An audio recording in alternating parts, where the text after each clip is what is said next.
जय हिंद दोस्तों, मैं आमिर सोशल टीम से। आज की इस वीडियो में आपको बताता हूं कि आप दिल्ली का राशन कार्ड कैसे बना सकते हैं और जल्द आपका राशन कार्ड कैसे बनेगा। क्योंकि दिल्ली में जो लोग रहते हैं वो राशन कार्ड अप्लाई करते हैं, इसके बाद उनका राशन कार्ड रिजेक्ट हो जाता है। अगर आप इस वीडियो को देखेंगे तो आपका राशन कार्ड रिजेक्ट होने से कोई नहीं कर पाएगा। तो दोस्तों, जैसा कि जब हम राशन कार्ड अप्लाई करने जाते हैं तो हमें सबसे पहले क्या चीज़ का ध्यान रखना है वो आपको बताता हूँ। आप सबसे पहले अपना आधार कार्ड लीजिए और ये गूगल पे लिखिए NFS Delhi.com GNIC.in। आप यहाँ पे जब इसको टाइप करेंगे तो टाइप करने के बाद आपका ये खुल जाएगा। ये देखिए, जैसे ही खुलेगा तो आपको होम पे जाना है। जैसे आप होम पे जाएंगे तो ये आपका पेज खुल जाएगा। ये पेज खुल गया है तो इस पेज में आप यहाँ पे डालेंगे view your ration card detail. जैसे ही आप डिटेल डालेंगे, ये देखिए मेरी वाली उंगली पे डालने के बाद आपका इस तरीके से ये पेज खुल जाएगा और आपकी डिटेल सारी खुल जाएगी कि आपका राशन कार्ड बना हुआ है या रिजेक्टेड है। सबसे पहले आपको ये चेक करना है। अगर आपका राशन कार्ड रिजेक्ट है या आपने कभी अप्लाई किया था तो इस तरीके से आपका एक रिजेक्टेड लिखा हुआ आ जाएगा। ये रिजेक्टेड लिखा हुआ आ जाएगा, आपकी डिटेल आएगी और आपका राशन कार्ड रिजेक्टेड लिखा हुआ आ जाएगा कि आपका रिजेक्ट कब हुआ है राशन कार्ड। अगर आपका राशन कार्ड रिजेक्ट हो गया था तो आपको इसका डाटा हटवाना पड़ेगा। सबसे पहले आपको ये काम करना पड़ेगा, तभी आप दूसरा राशन कार्ड अप्लाई करेंगे। क्योंकि बहुत से लोगों ने पहले राशन कार्ड अप्लाई कर दिया था पर वो डाटा हटवाया नहीं। सबसे पहले आपको ये ध्यान रखना है। उसके लिए मैं आपको पूरी जानकारी दूंगा आगे कि कैसे आप डाटा हटवाएंगे। तो दोस्तों, जो लोग AA कैटेगरी के अंदर अप्लाई कर देते हैं या इनकम ज़्यादा लिख देते हैं या अपना जो सर्कल होता है राशन दफ्तर वो गलत चुन लेते हैं, जिसके कारण उनका राशन कार्ड बनता ही नहीं है। तो सबसे पहले तो हमें ध्यान रखना है कि हमें कौन सी कैटेगरी में अप्लाई करना है, क्या इनकम हमें डालनी है और कौन सा दफ्तर हमें चूज करना है। तो ध्यान रखिए, जब ये हम अप्लाई करेंगे गूगल के ऊपर या NFS लिखने के बाद Delhi.Government.in/NIC.in इसे लिखने के बाद जैसे आप ये लिख देंगे तो आपका ये पेज खुल जाएगा। पेज खुलने के बाद आप अप्लाई कर देंगे। आप होम पे जाएंगे, होम पे जाने के बाद आप अप्लाई करेंगे। यहाँ पे देखिए लिखा हुआ है apply online for food security. तो आपका ई डिस्ट्रिक्ट साइट खुल जाएगी। ई डिस्ट्रिक्ट जाने के बाद आप रजिस्टर्ड करेंगे। रजिस्टर्ड के बाद लॉगिन करेंगे। लॉगिन करने के बाद आप अपना नाम, पता, एड्रेस डिटेल जब भी आप सारा कुछ डाल देंगे। बस आपको 3 चीज़ों का बहुत ध्यान रखना है। कैटेगरी चुनते समय आपको प्रायोरिटी हाउस होल्ड कार्ड यानी PR कार्ड को चुनना है। दूसरी चीज़ आपको ध्यान रखना है, जब आप इनकम भरेंगे, इनकम क्योंकि फैमिली इनकम होती है, हम नहीं पाते कि इनकम कितनी लिखनी है और वो एक सालाना इनकम होती है, एक साल की इनकम होती है और फैमिली के लिए इनकम होती है। तो आप उसके अंदर जब लिखेंगे से कम, अगर आपकी फैमिली इनकम 1 लाख रुपए से कम है तो ही आपका राशन कार्ड बनेगा। अगर आपका इनकम ज्यादा है 1 लाख रुपए से तो आपका राशन कार्ड दिल्ली का नहीं बन सकता। तीसरी सबसे सबसे महत्वपूर्ण चीज ये होती है, जब भी आप राशन कार्ड अप्लाई करते हैं तो अप्लाई करते समय बहुत से लोग जब उसको चुनते हैं तो उसमें राशन का जो दफ्तर होता है, राशन का सर्कल जो होता है, वो जिस एड्रेस पे रहते हैं, जिस पते पे रहते हैं, जैसे मैं रहते हैं लोकप्रिय कोई रहता है, कल्याणपुरी कोई रहता है, अगर पांडव नगर, तो जिस भी वो इलाके में रहता है उसकी एक विधानसभा होती है, एक विधायक जी होते हैं। तो उस हिसाब से हर एक दिल्ली के अंदर 70 विधानसभा है, 70 विधायक है, 70 ही राशन दफ्तर है। जब भी आप राशन कार्ड बनवाने जाते हैं तो इसका बहुत ध्यान रखना है कि आप किस विधानसभा में रहते हैं, कौन आपका विधायक है, उसी के हिसाब से आपका राशन दफ्तर लगता है। तो बहुत से लोग क्या करते हैं कि कोई रहते किसी एरिया में है और दूसरे एरिया को वो चुन लेते हैं, जिसके कारण उनका राशन कार्ड रिजेक्ट हो जाता है। तो जब भी आप राशन कार्ड अप्लाई करने जाएंगे तो तीसरी चीज का ये पते का ध्यान रखना है, विधानसभा राशन दफ्तर का। राशन दफ्तर विधानसभा के अकॉर्डिंग होता है। तो दोस्तों, आपने तीनों चीज जाननी है। और जो भी आपके आधार कार्ड में डिटेल्स होती हैं, नाम होता है या आपकी डेट ऑफ बर्थ होती है या फादर या हस्बैंड का नाम होता है, तो उसको ध्यान रखना है, वो डिटेल के मैच होनी चाहिए, वही डिटेल आपको भरनी है। आपका राशन कार्ड पक्का बोल रहा हूं रिजेक्ट नहीं होगा ये अगर सब डिटेल आप सही भरेंगे तो दोस्तों, अगर आपका राशन कार्ड बना हुआ है और आप चाहते हैं कि अपना घर बैठे बिना किसी परेशानी के, बिना दफ्तर जाए अपना मोबाइल नंबर अपडेट करवाना चाहते हैं, उसमें ऐड करवाना चाहते हैं, तो कैसे करवा सकते हैं। तो आप देखिए, जैसे कि आप जब गूगल पे जाएंगे NFS दिल्ली, जैसे आपको मैंने बता चुका हूँ पहले ही, आप वो डालेंगे, आपका ये खुल जाएगा पेज। ये पेज खुलने के बाद आप यहाँ पे देखिए लिखा हुआ है registered change of mobile number.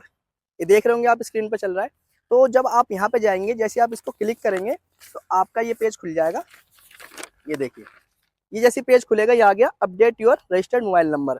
आप बदलवाना चाहते हैं, ये नया नंबर ऐड करवाना चाहते हैं, इसके लिए इसमें आपको डिटेल्स डालनी है। अपना आधार नंबर, हेड ऑफ फैमिली मतलब राशन कार्ड में जो सबसे बड़ा जिसके नाम पे राशन कार्ड बना हुआ था उसका डालना, ये ध्यान रखना। दूसरा बात आपको राशन कार्ड नंबर लिखना है अपना पूरा। उसके बाद तीसरे में आपको लिखना household as mention on ration card, और चौथे में आपको वो मोबाइल नंबर लिखना है जो आप राशन कार्ड में रजिस्टर्ड करवाना चाहते हो, ऐड करवाना चाहते हो। अगर इसके बाद भी नहीं होता तो आप राशन दफ्तर जाके पता कर सकते हैं। दोस्तों अगर आपका राशन कार्ड बना हुआ है किसी भी दफ्तर का है और आप डाउनलोड करना चाहते हैं तो आप कैसे डाउनलोड करेंगे मैं आपको बताता हूँ कैसे करेंगे। तो जैसे आप NFS में बताया मैंने, NFS लिखेंगे और दिल्ली government.nic.in के ऊपर जाने के बाद आपको क्या करना है, ये पेज खुल जाएगा। आप होम पे आएंगे, होम पे आने के बाद आपको ये जो ऑप्शन दिख रहे हैं यहाँ पे आएंगे और ये लिखा हुआ है देखो आपका डाउनलोड, ये रहा गेट ई राशन कार्ड। गेट ई राशन कार्ड आपको दिख रहा है, आप इस पर जैसे क्लिक करेंगे तो आपका ये ऑप्शन खुल जाएगा, ये वाला, ये देखिए ये खुल जाएगा आपका। ये जैसे आपका ये खुलेगा इसमें आपको डिटेल्स डालनी है, राशन कार्ड नंबर, ठीक है। दूसरे में डालना है आपको फैमिली हेड, जो name of head of family जो होता है जिससे राशन कार्ड में जिसका नाम होता है सबसे मतलब जिसके नाम पे मुखिया जो होता है उसका नाम यहाँ पे डालेंगे। आधार नंबर HOF मतलब हेड ऑफ द फैमिली जिसके नाम पे राशन कार्ड बना हुआ है उसका यहाँ पे आधार नंबर डालेंगे। Year of birth of HOF ये भी आप उसका ही डालेंगे जिसके नाम पे राशन कार्ड बना हुआ है। फिफ्थ में आपको डालना है मोबाइल नंबर, जो भी आपका रजिस्टर्ड राशन कार्ड से रजिस्टर्ड मोबाइल नंबर है राशन कार्ड में चढ़ा हुआ है वो आप यहाँ पे डालेंगे। डालने के बाद जो है आपका कैप्चा कोड डालेंगे और कंटिन्यू करेंगे। जैसे आप कंटिन्यू करेंगे तो आपका इस तरीके से एक और एक ऑप्शन खुल जाएगा। अगर आप ये ऑप्शन खुल जाएगा तो आपको यहाँ पे एक रेफरेंस डालना है, OTP आप डाल देंगे जो आपके मोबाइल नंबर पे आएगा। ये देखिए यहाँ पे OTP डाल देंगे आप। जैसे आप OTP डालेंगे आपको आधार नंबर देना पड़ेगा।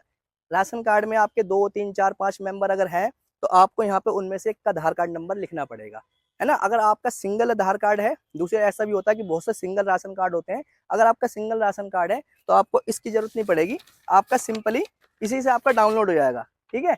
अगर आपका 2 4 या 3 4 फैमिली मेंबर है तो उनका आधार कार्ड नंबर डाल देंगे और आपका राशन कार्ड डाउनलोड हो जाएगा। आपको कहीं ज़्यादा परेशान होने की जरूरत नहीं पड़ेगी, घर बैठ के आप आराम से अपना राशन कार्ड डाउनलोड कर सकते हैं फ़ोन से, लैपटॉप से, कंप्यूटर से।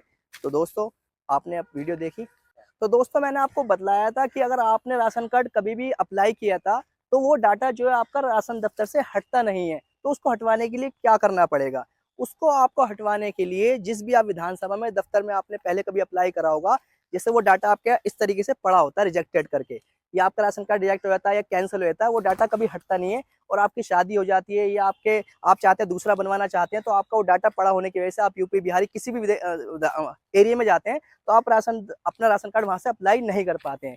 तो जिसके लिए आपको अपना वो डाटा हटवाना पड़ेगा, फिर आप दोबारा भी अप्लाई कर पाएंगे और अपनी जो लड़कियों की शादी हो जाती है बच्चों की वो अप्लाई भी कर पाएंगे उस एरिया के अंदर जाके। तो उसके लिए आपको क्या करना पड़ेगा, अपनी फैमिली के आधार कार्ड लेकर उसी राशन दफ्तर जाना होगा जिस राशन दफ्तर में आपने अप्लाई किया था। उस राशन दफ्तर में आप जाएंगे और उसके बाद उनसे बोलेंगे कि भैया हमें हमारा डाटा हटवाना है जिससे कि हम राशन कार्ड अपना दोबारा अप्लाई कर सके, या हम गांव जा रहे हैं, हमारी शादी हो गई है या हम इस एरिया को छोड़ के चले गए हैं तो हम राशन कार्ड अप्लाई करना चाहते हैं उस एरिया के अंदर, इसलिए हमें अपना डाटा हटवाना है, तो कृपया करके आप हमारा डाटा हटवा दीजिए। उसके लिए आपको कुछ नहीं करना, सिर्फ अपने आधार कार्ड की कॉपी लेके जानी है और इस तरीके से एक आधार रिलीज की एप्लीकेशन लिखनी है। आप देख सकते हैं ये पूरी स्क्रीन के ऊपर ये आधार रिलीज है, इसमें लिखा हुआ भी है कि मैं राशन कार्ड फॉर्म गलत कैटेगरी में अप्लाई कर दिया था या मेरा पहले से डाटा पड़ा हुआ था तो मैं इस डाटे को हटवाना चाहता हूँ, इसलिए मैं जिससे कि मैं अपना राशन कार्ड दोबारा अप्लाई कर सकूं। तो दोस्तों आपका वो डाटा कुछ समय में उस राशन दफ्तर से हट जाएगा, बिल्कुल डिलीट हो जाएगा। राशन कार्ड जब आपका डाटा हट जाएगा तो आप नया भी अप्लाई कर सकते हैं और जिस अगर एरिया में बाहर जाते हैं आप वहाँ भी अप्लाई कर सकते हैं। तो दोस्तों अगर आपको मेरे दी गई जानकारी से संतुष्ट है, आप खुश हैं और उसके बाद भी अगर आपको लगता है कि मेरी जो जानकारी है उससे आप समझ नहीं पाए या कुछ जानकारी मैं सही दे नहीं पाया, उसके बाद भी अगर आपकी कोई सवाल है तो आप मुझे इस नंबर पे, स्क्रीन पे जो नंबर है आप इस पे मुझे फ़ोन करके जानकारी ले सकते हैं, मैं आपको पूरी जानकारी दूंगा। और इससे अगर आपको वीडियो अच्छी लगी हो तो लाइक कर दें, शेयर कर दें और अपने उन सभी दोस्तों तक शेयर कर दें जिनको ये सभी जानकारी नहीं है। धन्यवाद।